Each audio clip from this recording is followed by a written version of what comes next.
नमस्कार जोहार, मैं विवेक कुमार। आप देख रहे हैं ओबीसी टाइम्स। अभी हमारी मौजूदगी है जनपद गाजीपुर में। गाजीपुर में आज हमारे साथ बातचीत करने के लिए किसान नेता हैं, किसान हैं। बातचीत होगी तमाम मुद्दों पे, खास करके वो मुद्दा गंगा एक्सप्रेसवे का, जो यहीं थोड़ी दूरी से गुजर रहा था। उसे रुकवाने में एक किसान नेता का बड़ा हाथ है। उनसे बातचीत करेंगे और जानने का प्रयास करेंगे कि आखिर क्यों उन्होंने गंगा एक्सप्रेसवे के काम को रुकवाया।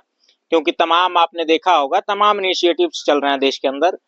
देश के जो प्रधानमंत्री हैं वो गंगा सफाई अभियान चला रहे हैं, तमाम चीजें चला रहे हैं। उस पर भी बातचीत होगी, चर्चा करेंगे। बातचीत करते हैं फिलहाल किसान नेता से। सर, पूर्वांचल के जाने माने किसान नेता हैं आप, और खास करके जब पूर्वांचल की बात आती है, पूर्वांचल में किसानों का कोई ऐसा दमदार संगठन है नहीं। खास करके हम जब भी किसान नेतृत्व की बात करते हैं तो पश्चिम में देखते हैं संगठन को। तो पूर्वांचल में आपने जो गंगा एक्सप्रेसवे का काम रुकवाया है, विकास की बात थी। गंगा एक्सप्रेसवे कहीं ना कहीं आता तो विकास होता है इस क्षेत्र का, आपने क्यों रुकवा दिया? ये ऐसी बात है कि जो हमारा ये क्षेत्र है पूर्वांचल, निश्चित रूप से यहाँ के छोटे छोटे किसान हैं और कोई ये बहुत पिछड़ा हुआ जिला रहा है। गाजीपुर है, बलिया है, पिछड़ा जिला रहा है। और इधर गंगा एक्सप्रेसवे जो एक बार बहुत पहले मायावती जी के समय में 2008 में उन्होंने इस परियोजना को लॉन्च किया था और 1047 किलोमीटर नोएडा से बलिया तक ये उनकी परियोजना थी। और हम लोग पूरा पूर्वांचल मिलकर लड़ा हम लोग पदयात्रा किए नोएडा तक। कई संगठन मिलकर सारे लोग इतना मेहनत किए कि वो अपने प्रोजेक्ट को उन्होंने वापस ले लिया। जेपी को उन्होंने दी थी और जेपी ने अपने उस प्रोजेक्ट को वापस ले लिया। गंगा एक्सप्रेस रुक गई। फिर इसके बाद हम लोग आगे प्रयास किए तो हुआ कि इलाहाबाद तक बनेगी। इसके बाद फिर एक बार फिर निकला कि 2-3 महीना पहले निकला कि एक बार गंगा एक्सप्रेसवे मोदी जी फरवरी में उद्घाटन करेंगे और फिर जो है या प्रयागराज से और बलिया तक बनेगी। तो हम लोग लगातार इधर गाजीपुर, बलिया, मिर्जापुर तक मैं गया और लगातार प्रयास करके हम लोग पुनः एक बार लड़ाई लड़ा और लड़ाई लड़कर जिले पर पत्रक दिया। और इस बार फिर जो है गंगा एक्सप्रेसवे इधर नहीं आ रही है। और रुकवाने का कारण यह है कि जो यह सड़क है 26 फुट ऊंचाई पर बनेगी और यह परिवेश नियंत्रित है। 120 किलोमीटर रफ्तार की गाड़ियां चलेगी। तो यहाँ के जो किसान हैं, इनकी जमीन अगर चली जाएगी तो इनका कोई उपयोग इनसे नहीं है। निश्चित रूप से ये देसी विदेशी पूंजीपतियों को फायदा पहुंचाने के लिए ये जो सड़क का निर्माण हो रहा था। और जैसे हमारे यहाँ गाजीपुर जिला है, हम गाजीपुर जिला के हैं, जहाँ बैठे हैं हम थोड़े दूर में ही 400-500 मीटर के बगल में जा रही थी। और ये धरती पूरे भारत में जब नेहरू जी प्रधानमंत्री थे तो उस समय जो हमारा नारी पैसदौरा गांव है, भारत में सबसे टॉप माटी घोषित हुई थी। जो गंगा बेसिन का दोआब किनारा है, बहुत उपजाऊ किनारा है। और जब सड़क बहुत भयावह है, 8 लेन की सड़क, 155 मीटर की चौड़ाई है। और ये किसान छोटे छोटे जोत के किसान हैं, अगर ये सड़क चली गई तो सारे किसान मर जाएंगे और बेरोजगारी उत्पन्न होगी। और जो बेरोजगार युवा होंगे तो निश्चित रूप से अपराध बढ़ेगा। तो बेरोजगारी कैसे उत्पन्न होगी? गंगा एक्सप्रेसवे जाएगा तो उसके आसपास दुकानें खोल सकते हैं, रोजगार के नए साधन इजाद होंगे, कैसे बेरोजगारी? जी, ऐसी बात अगर रहती तो कुछ हद तक ये होता कि चलिए सड़क अच्छी है, अगल बगल एक जिले से जिले ही कोई उतर सकता है, चढ़ सकता है। यह प्रवेश नियंत्रित है और 26 फुट इसकी ऊंचाई है। इस पर कोई आ जा नहीं सकता है और कोई रोजगार की संभावना इस पर नहीं है। बहुत बड़ा किसानों की क्षति होगी। निश्चित रूप से किसान आत्महत्या करेगा, वेश्यावृत्ति पनपेगी। और जो हमारा नौजवान साथी है, देश में देखिए बेरोजगारी का आलम क्या है। इतना बड़ा बेरोजगारी का सबसे बड़ी समस्या बेरोजगारी है। लेकिन जो आज हमारी केंद्र प्रदेश में सरकार है, बेरोजगार युवाओं को लाठी दे रही है, पेपर लीक हो रहा है। और हमारे बच्चे जो जा रहे हैं 4 साल के जा रहे हैं और उनकी केवल 4 साल की नौकरी को 18 में भर्ती हो, 22 में रिटायर हो जाएंगे। लेकिन वही हमारे नेता, चाहे प्रधानमंत्री हो, चाहे मुख्यमंत्री हो, चाहे कोई हो, उनका कोई लिमिट नहीं है। वो 75 साल हो जाए तब भी प्रधानमंत्री होंगे। और हमारा जो नौजवान है देश की रक्षा करेगा, उसकी अग्निवीर में 4 साल की भर्ती होगी। बताइए, आएगा 4 साल के बाद तो क्या करेगा? वहां भी बहुत बड़ी वो बेरोजगारी है, बेरोजगारी उत्पन्न होगा और बेरोजगारी होगी। जी। और यहाँ सड़क की जो आवश्यकता इसलिए नहीं है कि अभी बगल में गंगा में क्रूज चल रहा है और बगल में रेलवे लाइन है, फिर 29-31 नंबर जो है 6 लेन हो गई, पूर्वांचल एक्सप्रेस वे बगल में है, तो खुद है यहाँ पर जो कोई रोजगार नहीं, चीनी मिल बंद है, बहादुरगंज सोता मिल बंद है और यहाँ किसान अपने छोटे-छोटे जोतों से किसी तरह अपने बच्चे को खिला पाल पोस रहा है। लेकिन अगर सड़क के जाने से और यहाँ के जो उपजाऊ जमीन, सबसे अधिक उपजाऊ जमीन जा रही है, सारे के सारे किसान जो है भूमिहीन हो जाएगा और निश्चित रूप से वो कोई ट्रेंड नहीं है, ये पीछे कोई कलाकार नहीं कि कहीं रोटी रोजी अपना कमा कर खा लेगा। अच्छा, आप गंगा एक्सप्रेसवे की बात कर रहे हैं, तमाम परियोजना सरकार चलाती है। गंगा सफाई अभियान को लेकर के कई हजार करोड़ रुपए खर्च किए जाते हैं हर साल। तो आपने गंगा एक्सप्रेसवे का जो जिक्र किया, उस पे मैं जानना चाहता हूँ, क्या गंगा यहाँ की जो है साफ हो चुकी है? जी, न साफ है न कभी साफ होगी, क्योंकि उमा भारती से, नितिन गडकरी से जितना मंत्रालय बना जल थल का, जितना मंत्रालय बना केवल कागज पर बना और गांव-गांव में केवल लिखा गया और गंगा की हालत दिन पर दिन बदतर होती गई और सारे पैसे को जो है इन मंत्रियों ने डकार लिया। आज भी गंगा सफाई के अभियान पर नाम पर केवल लूट लगी है और गंगा दिन पर दिन अब आपका जो है सरकारी उन्हीं का विभाग बताता है गंगा आचमन के लिए नहीं है, गंगा में स्नान करने लायक नहीं है। हम लोग जब बच्चे थे, हमारा ये दारीपदरा गंगा किनारा है, हम लोग जब बच्चे थे तो जाते थे स्नान करने, भैंस धोने, आज से 30-35 साल पहले, 40 साल पहले, तो उस समय हम लोग बालू निकाल कर दतौन करते थे और गंगा का पानी पीते थे।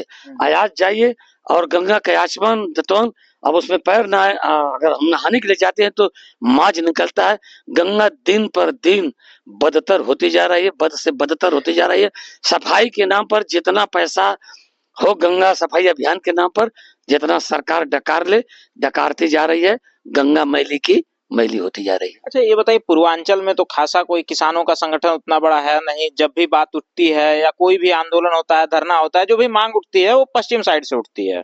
खास करके पूर्वांचल में मुझे लगता है कि आप पहले ऐसे नेता हैं जो बात करते हैं। क्या यहाँ के जो किसान हैं, जो निम्न वर्गीय किसान हैं, मध्यम वर्गीय किसान हैं, क्या वो आपके साथ जुड़ते हैं इन मांगों के साथ? जी, 100 पैसा जुड़े, अगर नहीं जुड़े होते तो गंगा एक्सप्रेस रुकती नहीं और हम लोग लगातार अपनी मांग कर रहे थे सरकार से। उस समय मायावती की समय थी और इस समय भी हम लोग लगातार मांग किए हैं। तो हमारे साथ जिले के जितने छोटे मोटे संगठन हैं, किसान सभा है, चाहे किसान महासभा है, किसान भारतीय किसान यूनियन है, ऐसी बात नहीं है। हमारे इसी गाजीपुर के ही पहले इसी तहसील में देवा गांव के शाहजानंद सरस्वती हुआ करते थे, किसानों के भारत के सबसे बड़े नेता हुए। ऐसी बात नहीं है कि पूर्वांचल में किसान एकजुट नहीं है, लड़ाई लड़े। और जब हमारे किसान दिल्ली में धरना दे रहे थे, जो 13 महीने धरना दिए, 750 किसान लगभग वहां शहीद हुए, तब जाकर मोदी जी को याद है, उन्होंने तब भी कहा कि मुझसे कोई भूल हो गई थी। बताइए, किसान कह रहे हैं कि दिल्ली किसी की बात नहीं सबकी है। दिल्ली किसान जब जाने की बात करेगा तो कील गाड़ दी जाएगी, आतंकवादी घोषित, पाकिस्तानी आतंकवादी घोषित कर दिया जाएगा। किसान जो चोटी से लेकर हाथी का पेट पालता है, पूरे देश का पेट पालता है, वह क्या आतंकवादी हो सकता है? किसान एमएफसी की अपनी मांग कर रहा है। उस समय उन्होंने कहा कि एमएफसी की गारंटी देंगे, लेकिन आज फिर किसान पुनः अपना धरना प्रदर्शन कर रहा है।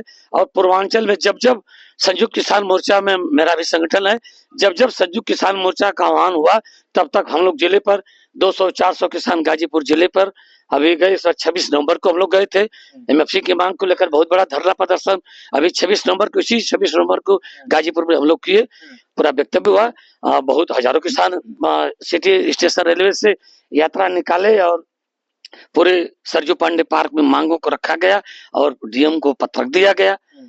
और हम लोग एसपी की जो आप लोगों की मांग है, सुधांशु त्रिवेदी अक्सर देखे जाते हैं। सुधांशु त्रिवेदी ने ये बयान भी दिया था कि दिल्ली किसी के बाप की जागीर नहीं है, दिल्ली में कोई भी आ सकता है।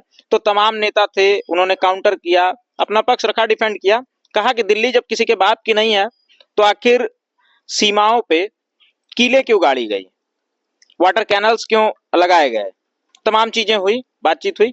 लेकिन एमएसपी की जो मांग है किसानों की, बहुप्रतीक्षित मांग है, इसको सरकार लगता है, उम्मीद है कि पूरा कर देगी। जी, लड़ाई तो हमारी जारी है। सरकार तो वादा की थी, सरकार तो वादा की थी कि हमें कर देंगे किसान, जो ट्रेनी ने उसके लड़के ने गाड़ी चढ़ाकर उसको जितने कैसे लगे किसान को उसको वापस कर लेंगे। सरकार ने तो बहुत कुछ कहा था, लेकिन सरकार एमएफसी की गारंटी जब तक नहीं देगी, क्या हम उससे भीख मांग रहे हैं क्या?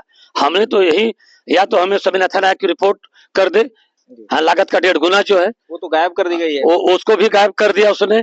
तो जब हमें सरकार जो कहती है कि हमारे किसानों की आय को दुगुना कर देंगे, कैसे दुगुना कर देंगे जब एमएफसी की गारंटी वह दे ही नहीं रहे हैं? हम क्या मांग रहे हैं? भीख तो नहीं मांग रहे हैं, हमने अपने उत्पादन का न्यूनतम समर्थन मूल्य मांग रहे हैं। ये कह रहे हैं कि 1 किलो खरीदा जाए या 1 कुंटल खरीदा जाए, जो भी खरीदा जाए, जो एमएफसी की गारंटी आप दें, जो सरकार न्यूनतम समर्थन मूल्य है उस पर हमारे किसानों को खरीदा जाए। गांव-गांव में जब हम लोग जाते हैं, अब यही धान की 2300 इस समय एमएफसी है, लेकिन सरकार ने 2300 घोषित किया है। आपने घोषित किया 2300 एमएफसी पर हम धान की खरीद करेंगे, लेकिन 1800, 1200, 1400, 1500 यही बनिया का धान खरीद लेता है। तो किसान निश्चित रूप से मारा जाएगा, आत्महत्या करेगा और कर्ज में जन्म लेता है, कर्ज में पलता है, कर्ज में मरेगा ना। जब हमारे उत्पादन का आप उचित मूल्य नहीं देंगे तो किसान क्या करेगा? और चोटी से हाथी का पेट पालता है। यही कोरोना काल में सारी सरकारें फेल हो गई, सारे फैक्ट्रियों में देश के ताले लग गए, लेकिन किसान के घर लाले नहीं लगे। जो भी हमारे मजदूर भाई, उनको कोई व्यवस्था सरकार नहीं कर पाई। एक बैग कोरोना काल में लॉकडाउन लगा दिया, लेकिन सारे हमारे भाई पैदल ठोकरियाते मरते जरते गांव में आए।